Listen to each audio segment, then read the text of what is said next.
Welcome, good evening everybody. I'm Andrew Wetmore. I'm the former Danbury City Councilman here. It's a pleasure to see many of these wonderful faces that I haven't seen in a few years. Very happy to be back. I want to recognize a few of our dignitaries that we have here that have joined us to help celebrate as we kick off Emile's campaign. We have council members Michael Coelho and Irving Fox. Our registered voter is Marianne Doran. Wonderful members of our Board of Education, Teresa Buzaid and Michelle Coelho. Members of the Zoning Commission, Bob Tello and Tom Eugene. State Central member, Art Mannion. The best judge of probate we've ever had in the city of Danbury, Diane Mannion.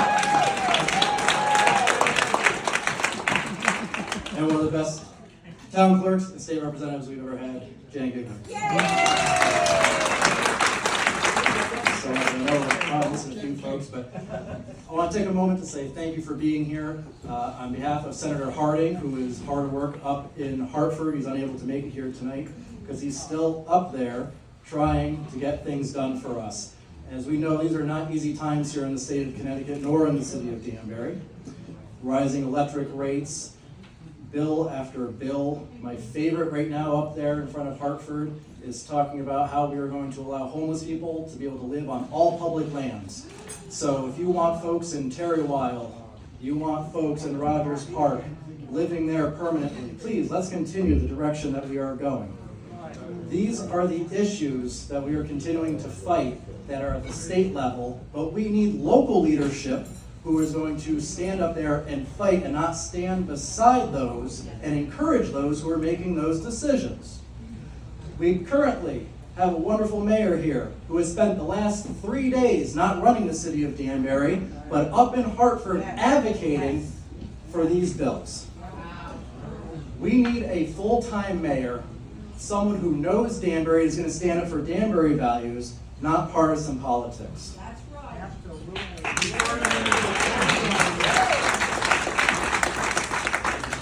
So that is what I'm very happy. My good friend Senator Harding is up there right now trying to prevent, and he promised he is going to make it up to all of you and continue to make it up for Danbury.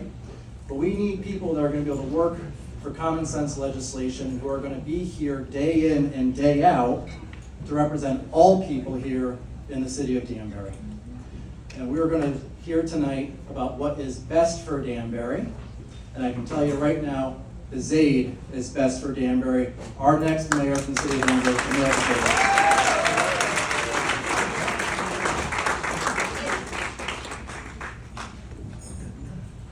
Can everybody hear me? Well, let me tell you something. My hearing aids are turned up, and someone over there wants to know how short I am. So let's get this out of the way. I'm 5'4".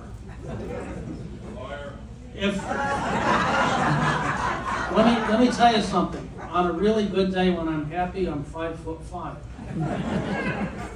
But you know what? Taking a look at everybody here tonight, I'm way beyond happy. Tonight I'm 7 feet tall.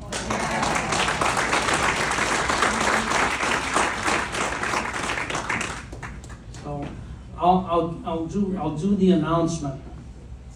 For the good of our city, I'm running for mayor.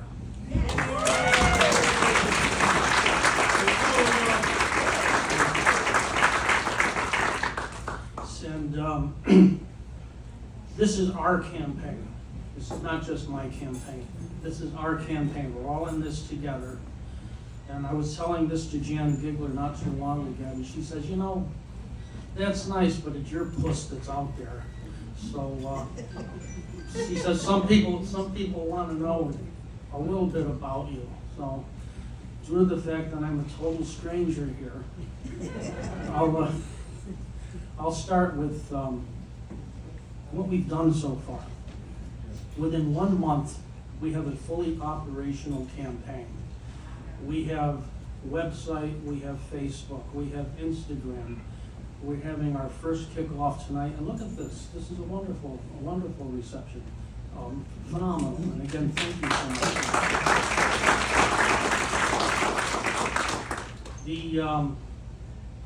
About a few days ago, we opened up our campaign headquarters. It's down on West Street, corner of Main Street in the Pershing building. So when everybody on Main Street, especially over the other group that are by the Dallas Theater, take a look, they see Buzaid for mayor. They can't escape it. And I have to tell you that I was there early this morning by myself. And I realized the space that we're in, my dad used to take me there for my haircuts. Now, it was the Persian barber shop. This is when I was a little kid. It was owned by a fellow by the name of Columbo Malillo. I don't think he's a relation to Rob. And as a respectful little kid, I used to call him Uncle Columbo. You know? And it's really an interesting feeling. The other thing that really is an interesting feeling is when I step outside and look to the left, about a half a block on Liberty Street, that's where my mom and dad, I think about a year after the flood in 1956, they opened our first piano store, Buzaid Music Company. That's an interesting feeling. When I was there, I used to come as a little kid from St. Peter's kindergarten, and we had a showroom window. Downtown Danbury was a bustling place for business, for retail, for community. So people used to walk around, and I used to have to practice in the showroom window. And my dad told me every time somebody goes by, make it look like you're enjoying yourself. They'll come in and sign up for piano lessons. So that's how long I've been selling. About 6 blocks further from that is a landmark restaurant called the Old Oak. Anybody heard of it? Yeah. Okay. So tonight, 49 years ago, we had our rehearsal dinner for our wedding. 49 years ago. Tonight, at the Old Oak. Back downtown. We could move. We've been very successful. It's easy for us to leave like a lot of people did. But you know what? Danbury is our home. And there's no place like home.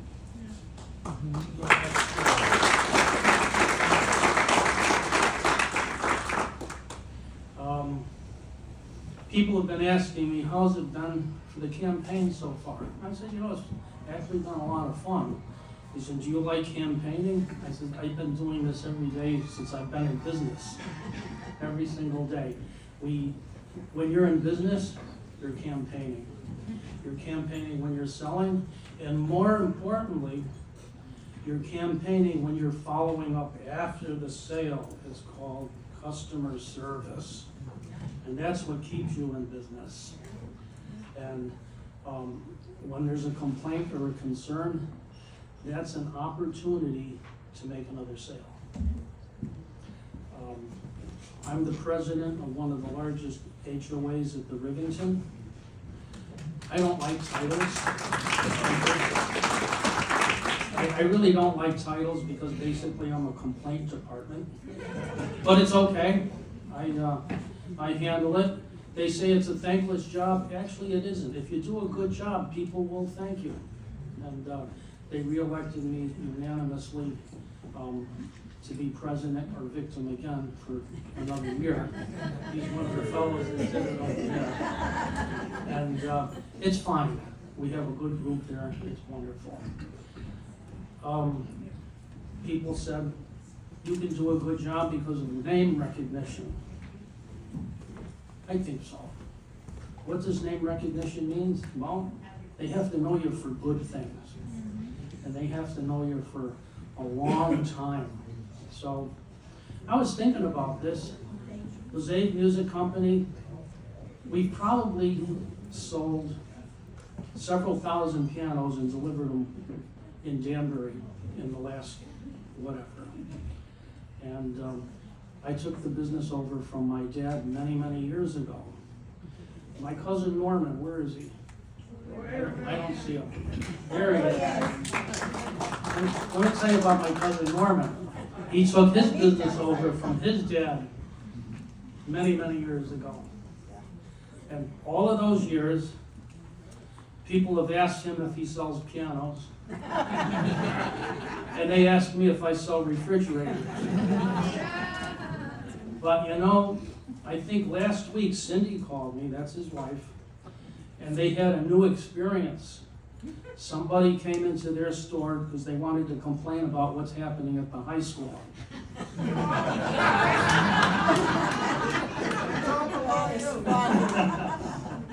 So, and I think Norman has this beat. We have done several thousand pianos, but I think they've done tens of thousands of appliances. And I'm very proud of my cousin Norman and his family. And I'm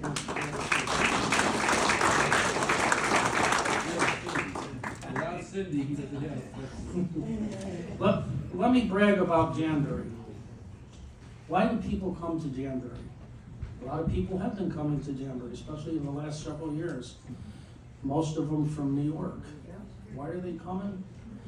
They're coming because of quality of life, community, safety, and reasonable tax.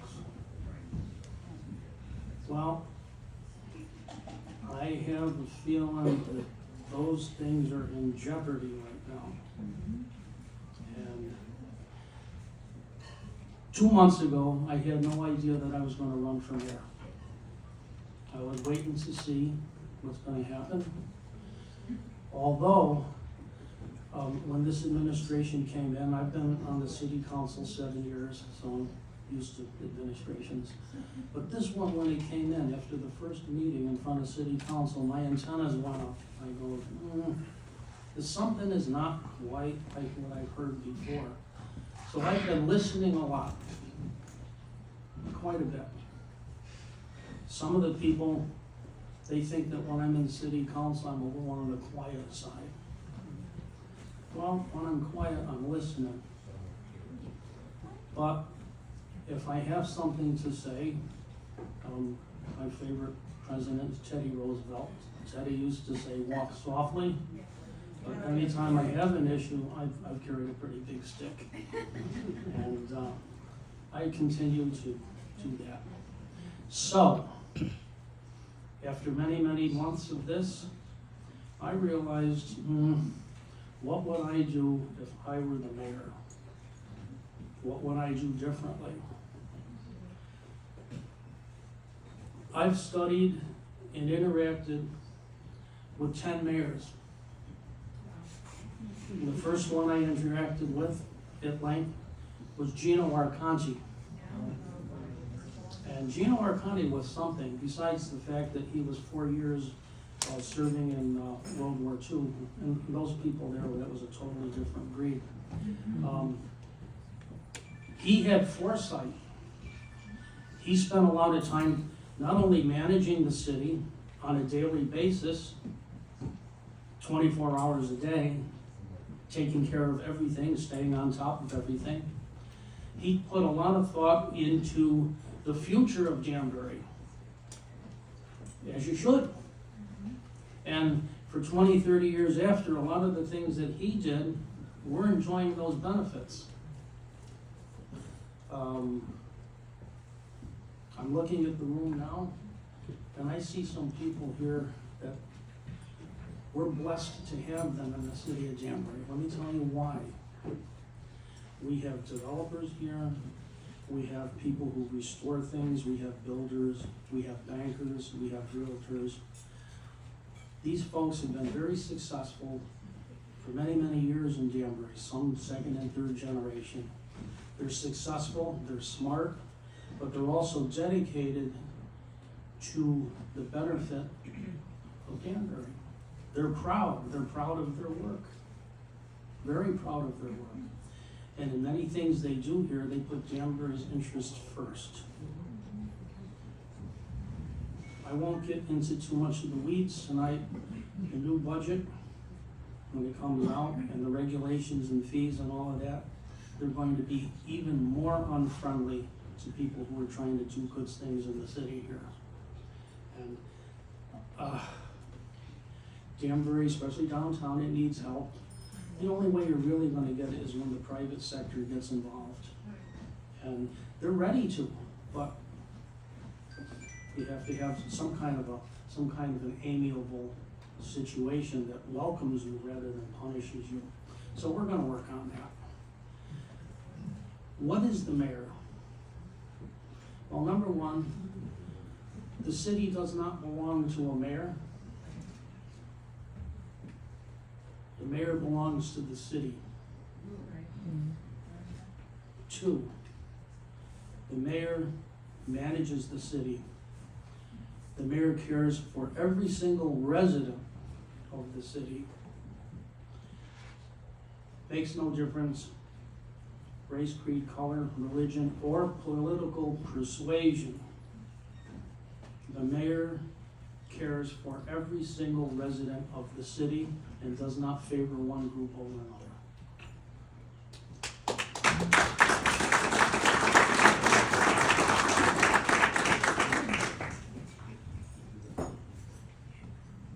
I think by looking at who we see here today, I'm really encouraged. This is our initial meeting. This is our coming out party, whatever you want to call it. But more importantly, what I'm seeing here, this is the tip of the iceberg. And I'll explain why we're the tip of the iceberg. I'm a merchant. I'm a businessman. Anytime I get into a new venture, I study the market for a long time. Why do I study the market? I want to make sure that there's a demand for what we have to offer. I've been studying this market for a long time, and I will tell you there's a big demand for what we have to offer. Very big demand.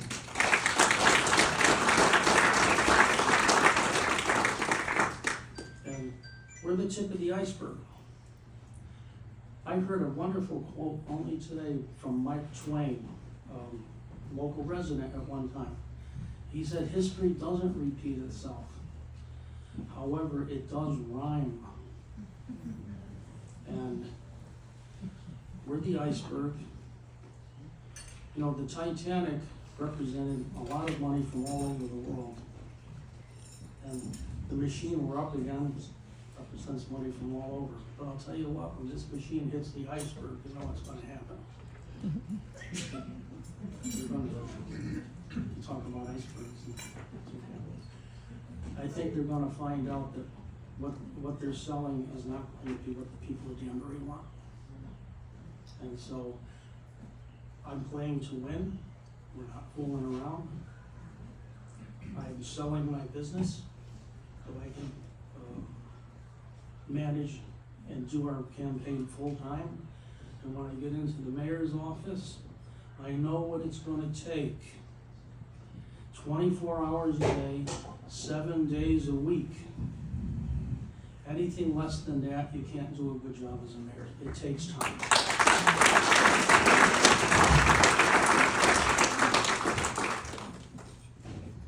The mayor, if you do it correctly, not a get-rich-quick scheme. I figured out the arithmetic for how many hours you have to put in, and it comes out to about $13 an hour before tax. No overtime. So, thank God we can afford to do this. But we're dedicated, and I'll tell you the most important part of doing this tonight is sitting right over there.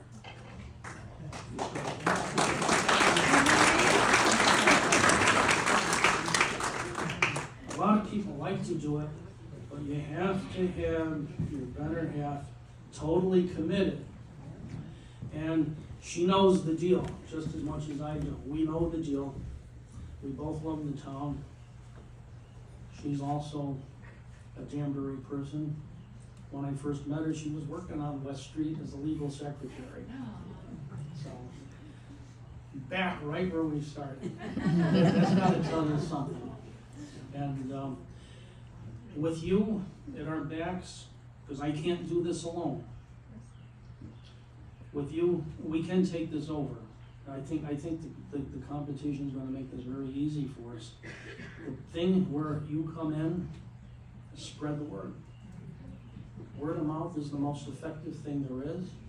We're going to have good funding, but the good funding is for making sure that people get the word out. And understand, we're for real, we're not fooling around. If anybody thought that we're fooling around, we're not fooling. We're going to do this. And I really appreciate seeing you here tonight. It means an awful lot. Our work just begun, but you're the disciples. We need every one of you. I have little cards with all our information on the back. If every one of you gives out a card to a person, 10 cards per people, that's going to be 1,000 people. They give out cards to 10,000 people. That, and then the backup with the radio ad and the smoke signals and all of the other stuff that you do. I think we're gonna be very, very happy people, and the city of Danbury, I think, is gonna get the chance that it deserves. Again, thank you very much, folks.